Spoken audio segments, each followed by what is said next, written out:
US President Donald Trump is ratcheting up pressure on Venezuela's leader by placing sanctions on President Nicolas Maduro's relatives and business associates. It comes after the US seized an oil tanker off the South American country's coast and imposed sanctions on 6 other ships said to be carrying Venezuelan oil. Now, the US has also been building its military presence off Venezuela's coast and targeting boats said to be ferrying drugs. Jason Marzak is from the Latin Americans Center, and he outlines how the US efforts are trying to weaken the Venezuelan government. The buildup, as the White House has described it, is a counter-narcotics operation. And this goes back to President Trump's priority to reduce the flow of illicit drugs coming into the United States, fentanyl in particular. And so that's been the focus of the operation, has been on small boats in the Caribbean, as well as actually the Pacific. There have been actions taken against vessels coming into the on the Pacific side. Now, the seizure of the oil tanker yesterday is also is part of what's also in the interest of the United States, which is how to usher in a transition in Venezuela, one that brings about a democratic government and a government that is, of course, respects the political rights, the basic civil liberties of the Venezuelan people. So the seizure of the tanker, it's a tanker that's been evading U.S. sanctions. The Attorney General Pambani was pretty clear in why that tanker was being seized, and so it's a sanctions evasion. And there was no explicit policy of the administration to remove Maduro from power. But there have been a number of conversations between the United States and with other partners about what is the best process forward, the best way forward to bring about democracy in Venezuela. You look back at the president's national security strategy that was laid out last week, and part of the strategy is how to have a hemisphere where there is reduced drug trafficking and cartels, reduced migration, reduced foreign influence, and where there's increased stability. All of that means bringing about a change in government in Venezuela.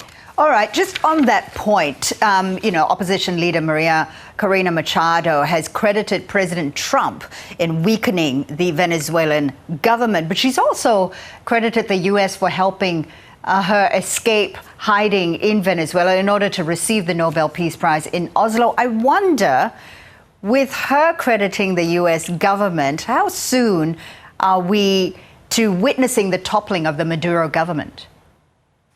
Look, Fauzi, I wish the Maduro government was toppled years ago. This is a government that systematically locks political prisoners, locks in jail. We had just another opposition leader who died in Elicode, this notorious prison that's been condemned by numerous human rights organizations for the lack of basic sanity, the lack of food, water, medical care. So where are we going? I think it's clear that Nicolas Maduro supposedly has offered different means in which he would leave power. These have been rejected by the Trump administration. But if the seizure of oil vessels continues, that means that the wealth that Maduro uses, especially the vessels that have been sanctioned, when he no longer has that wealth, it's going to be increasingly difficult to be able to pay off the generals that keep them loyal to Maduro, and that will hopefully lead to the actions that are needed for his eventual exit. Okay. Now, we know that President Trump had hinted of a possible land invasion on Venezuela. He wasn't very clear about it, but he'd only hinted at it. How would other Latin American governments be viewing this current pressure on Venezuela right now? Could they be next in the U.S. crosshairs? Well, the president has been very clear, whether it's Venezuela or frankly any other situation around the world, that he likes to leave all the options on the table. Will we see a land invasion in Venezuela? Highly doubt it. I think the president has also been clear from the beginning of his first campaign that he doesn't want to bring U.S. forces into more foreign conflicts. As far as other countries across Latin America, there is a resounding support from most countries of the fact that Nicolas Maduro needs to leave power. There were a number, the president of Argentina, the president of Paraguay. There were 4 presidents that came to Oslo to be supportive of Maria Corina Machado this past week.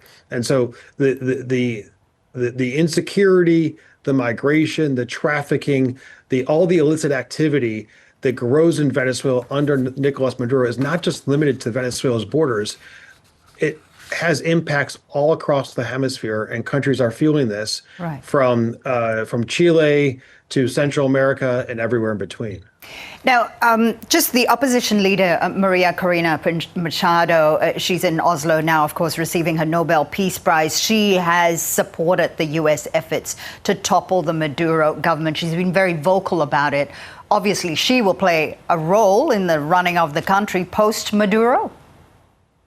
Yeah, well, look, it's important to remind your viewers that in July of last year, July 2024, voting records obtained by the opposition showed that Edmundo Gonzalez, working alongside Maria Corina Machado, won the presidential vote with nearly 70% of the votes. And the only reason, and Maria Corina Machado worked closely with Edmundo, and she couldn't actually compete the election. The Maduro's Electoral Council banned her from even putting forward her candidacy, and thus the opposition candidate became Edmundo Gonzalez. He clearly won that election. There is a government in waiting, a government that's actually being elected by the Venezuelan people, as opposition tallies show. Maduro never produced any voting sheets that actually show that he had won re-election a year and a half ago. And the opposition also does have a plan. They've been working on a plan for years, from security to the economy to education to healthcare, and what that transition would look like. And I think it's also important to point out to your viewers that, 6 years ago, there was a major attempt. There was nearly 60 countries that recognized what was then called the interim government of Venezuela. So this is not something that just started in the last few months or in the last year. But it's been years in the making of how to rally the international community to support a democratic transition in Venezuela.